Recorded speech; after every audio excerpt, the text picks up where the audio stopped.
L'exploitation sauvage de l'Afrique a créé cette vague d'immigrés. Et c'est pas prêt de s'arrêter. Bonjour Alpha Blondy. Bonjour Hugo. Vous avez changé de look depuis les débuts. Tout change, tout évolue. Et puis je reviens de la Mecque, évidemment. Mais avant vous étiez un peu Rastafari. Je suis encore Rastafari, mais je suis Encore musulman. Être Rasta, c'est une philosophie. Et être chrétien ou de confession juive, c'est une religion. Vous sortez un nouvel album, Human Race. Human Race. Yeah. De quoi il parle cet album? Ben, il parle de la beauté de la race humaine. Moi, je suis résolument convaincu que l'être humain, il est bon. Est-ce que vous fumez toujours des joints? Non.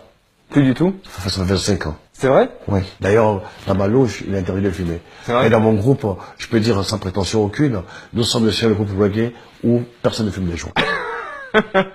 Vous écoutez d'autres types de musique que du reggae? Ah, bien sûr. Vous écoutez du rap par exemple? Oui, oui, je connais Booba. Vous aimez bien? Booba. Oui, j'aime bien ce qu'il fait. Ouais. J'aime Caris aussi. Oui, Vous bien vous sûr. mouillez pas quoi? Non, non, je ne veux pas pourquoi je me mouille.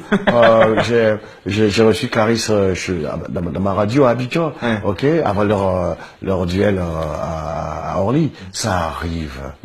Tu vois, Qui se disputent, ouais. les égos, ça arrive. Ok, la mienne est plus grosse que la tienne, tu vois, ça arrive. Vous êtes le plus grand chanteur de reggae africain. MS112. Comment va l'Afrique en 2018? L'Afrique va très bien, l'Afrique a son rythme, et l'Afrique, tu comprends, est le futur réservoir qui viendra à la rescousse du monde. Vous avez pris des positions assez souvent sur la question des migrants. Vous aviez lancé un appel à l'Europe, quelque part, pour qu'elle accueille les migrants, pour qu'elle soit responsable face à ce qui se passait. Il y a deux constats que je fais. Il y a déjà la démission des gouvernants africains avec leurs complices européens. Ils ont encouragé des coups d'État qui ont déstabilisé les États. Ils ont mis des présidents démocratiquement élus par les armes au pouvoir, qui savent que leur cause à eux, ils s'en foutent de l'Afrique, ceux-là. Le militaire, tu comprends, comme on dit, il n'y a pas assez de place sous le casque pour le cerveau. La démocratie militaire, ça n'existe pas. C'est des dictatures. L'exploitation sauvage de l'Afrique a créé cette vague d'immigrés. Et c'est pas prêt de s'arrêter. Je ne sais pas comment on va empêcher un jeune d'aller vers le pays de ses rêves. Il s'en fout qu'il vienne dormir dehors en France. Il s'en fout. Parce qu'il a vu son cousin Seydou, ok, qui a fait un selfie sur la tour Eiffel. Mais il sait pas comment Seydou il vit ici.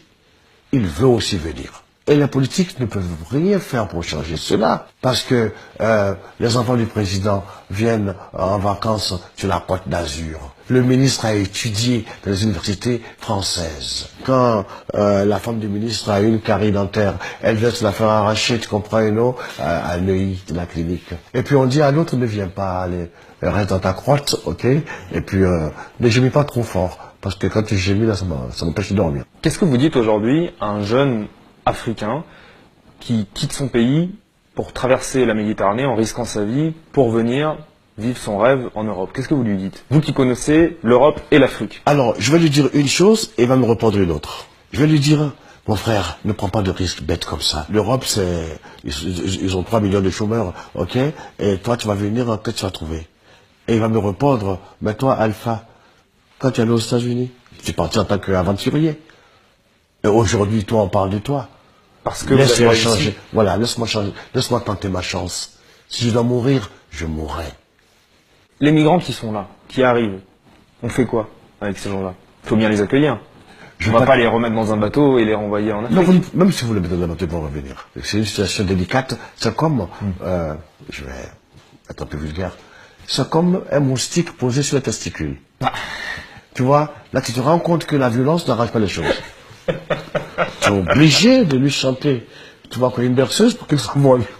Va falloir trouver une solution très douce. Et qu'est-ce qu'il faut faire alors pour les gens qui dirigent l'Europe? Eh ben, il faut accueillir les gens déjà dans les soigner conditions. le mal à la source. Il faut déjà stabiliser les pays.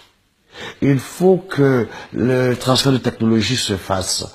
Comment donner les moyens, les industries pour transformer nos matières premières?